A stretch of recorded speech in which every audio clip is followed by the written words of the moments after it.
Imagine yourself in a situation where you must confront someone 100 times stronger than you, or else they will abduct your beloved, threatening her entire family before her eyes.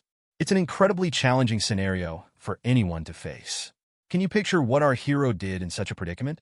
On a bustling night, the world's most renowned assassin was carrying out a mission for the organization.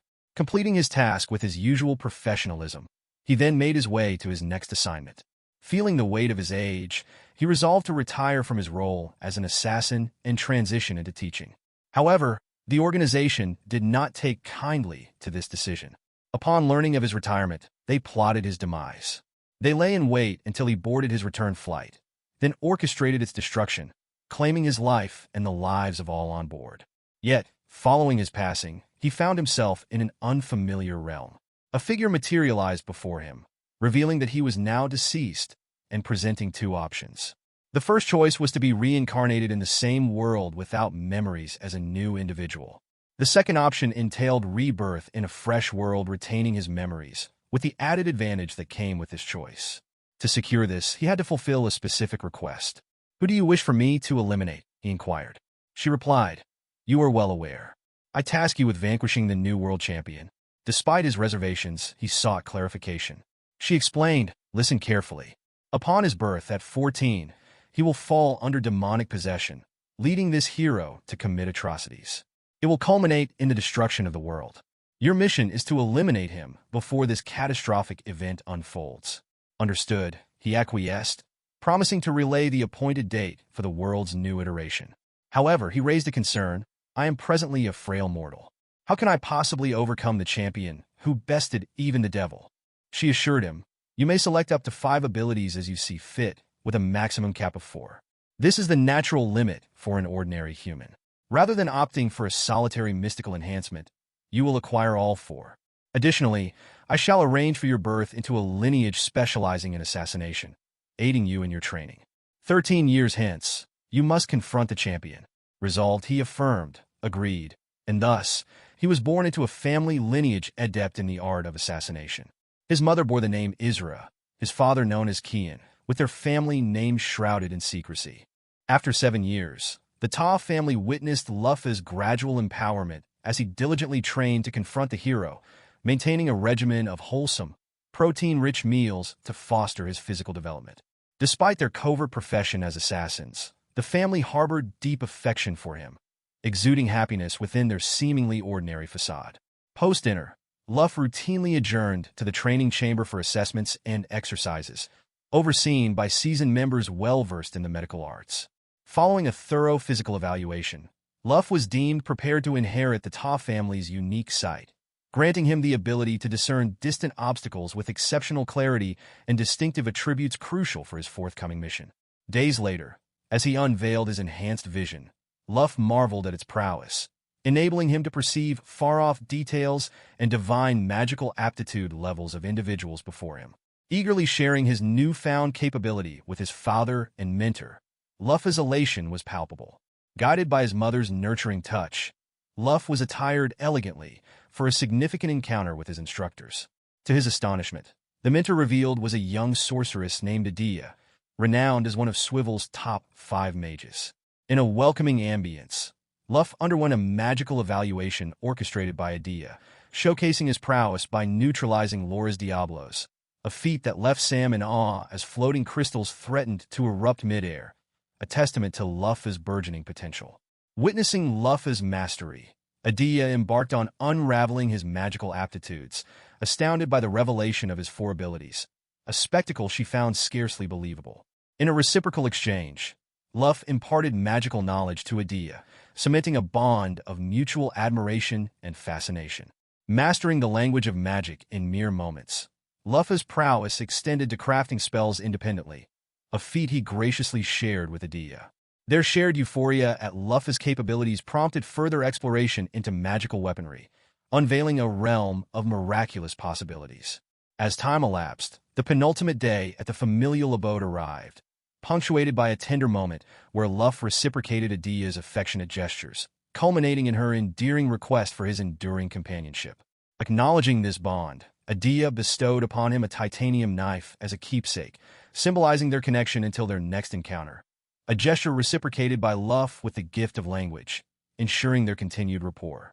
Parting ways the following day, Adia departed for her realm, while Luff accompanied Dia to delve into the foundational principles of the Ta family's legacy, elucidating their role as guardians, serving the 2,000 kingdoms' interests through targeted eliminations of corruption, upholding the kingdom's welfare with their formidable abilities. All was well as his father escorted him to a prison to impart the grim art of killing and its fundamentals. The prison in question was a facility reserved for individuals condemned to death, where lethal experiments were conducted to instruct in the ways of assassination and beyond. Upon their arrival, his father offered counsel, cautioning him against impulsively ending the life of the person before him, Kian. "Listen," he advised sternly, "you are not a mere instrument of death. Before you act, trust your instincts. Verify the guilt of the accused. Ensure their deserving demise. Otherwise, you risk becoming a mere tool for slaughter." Luff, acknowledging his father's words, proceeded into the cell to execute Kian. His father assured him that he would elucidate Kian's transgressions, enabling Luff to carry out the sentence. Despite Kian's pleas and protests, Luff coolly considered severing her hands, assuring her of a swift but agonizing death by blood loss. Subsequently, Kian resorted to a futile attack with a knife, meeting her demise the following day. Transitioning to a scene where Luff and his family traverse the marketplace, it is revealed that they are the ruling dynasty of the province, overseeing transactions and activities in the bustling market. At this juncture, Luff, now 10 years old and eagerly awaiting the hero's emergence within the span of 7 years, expresses his resolve to confront any challenge or engage in rigorous training. Determined, he embarks on a journey into the wilderness. In a pivotal encounter, he stumbles upon a pack of wolves menacing a defenseless, injured girl. Swiftly intervening, Luff dispatches the predators with remarkable prowess, leaving the girl awestruck by his physical might and command of arcane power. Empowered by his accelerated growth capabilities, Luff inquires about the girl's circumstances, learning she was expelled from her home due to the harsh winter conditions depriving her family of sustenance. Moved by compassion, Luff prepares a meal for her, offering solace and nourishment. Proposing that she accompany him to govern the Tower region, where they currently find themselves, he extends a rare gesture of needing her presence, eliciting joy and agreement from the girl, who, for the first time, feels valued for her companionship. She appears frail and dependent, nothing more. He remarked this upon discovering her possession of magical energy and her willingness to aid him in training. Mark my words, gentlemen, the crucial objective was to bring her back home. 2 years elapsed. She reached the age of 17, with a mere 62 days remaining until the impending battle. The young woman matured, blossoming into a beauty, assuming the role of a devoted servant. Wherever he went, she faithfully accompanied him, attending to his every need. Incidentally, her name is Tardo. She honed her combat skills, mastering the art of wielding a spear. Recognizing the impracticality of using a large spear for assassinations, he proposed crafting a concealed spear suitable for covert missions and espionage. Observing her altruistic nature, the following day he ventured into the province to aid its inhabitants as required. His popularity surged noticeably, garnering gifts and adoration from the people. Upon their return home, it was evident that she admired his prowess in combat and held affection for him. Upon arrival, he instructed Tardo to proceed to the training chamber. This decision stemmed from his doubts regarding her loyalty, suspecting her of espionage on behalf of the Tao family. After vigilantly monitoring her for 2 years, he confirmed her loyalty and dedication to her duties. Grateful that she wouldn't need to be eliminated, the father expressed, "Now that you are 12 years old, you must undergo 2 tests to be officially recognized within the Tao family." Tardo consented to the initial test, a duel between Kian and Lo utilizing only assassination techniques, devoid of magic.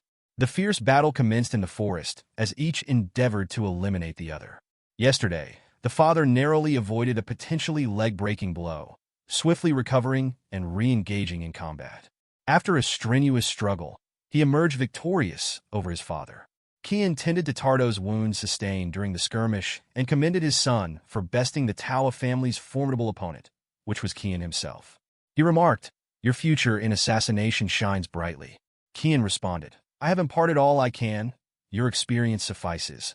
Subsequently, he embarked on a mission to eliminate corrupt figures from foreign nations with unwavering resolve. Traveling by car, He informed Lo, "Now, let me elucidate your final trial." He detailed that infiltrating a noble's heavily guarded residence or gathering intelligence necessitated proficiency in diverse fields such as culinary arts and piano playing.